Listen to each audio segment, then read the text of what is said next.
क्या spine surgery safe है या नहीं?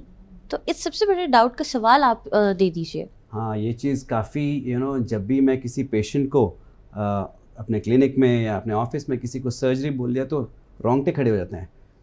एंड क्यों नहीं, बिकॉज़ आपका स्पाइन एक ऐसा स्ट्रक्चर है जहाँ पे आपका बोन्स भी है, नर्व्स भी है और इम्पॉर्टेंट ब्लड वेसल्स भी हैं और इम्पॉर्टेंट टिश्यूज़ भी हैं जैसे डिस्क और ligaments.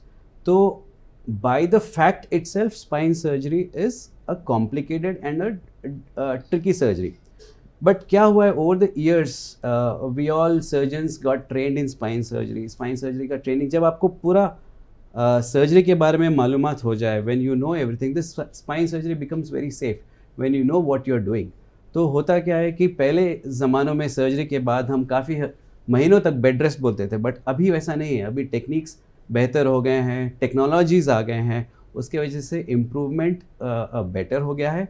Risk in spine surgery काफ़ी हद तक कम हो गए हैं। इनफैक्ट आजकल जब हम स्पाइन सर्जरी बोलते हैं किसी को, तो मुझे मालूम है पेशेंट कब चलेगा, कितने दिन में उठ के नॉर्मल हो जाएगा, कितने दिन में he can get back to his life.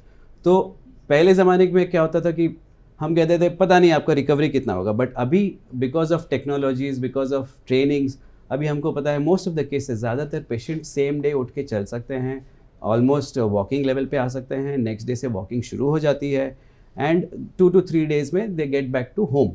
So overall जो सेफ्टी एलिमेंट है सर्जरी का, स्पाइन सर्जरी का, वो बढ़ गया है, रिस्क जो है वो कम हो गया है। So if you ask me, ज़्यादातर पेशेंट को हम कॉन्फिडेंटली कह सकते हैं कि हाँ, आप अपने रोज़मर्रा की ज़िंदगी कंटिन्यू कर सकते हैं।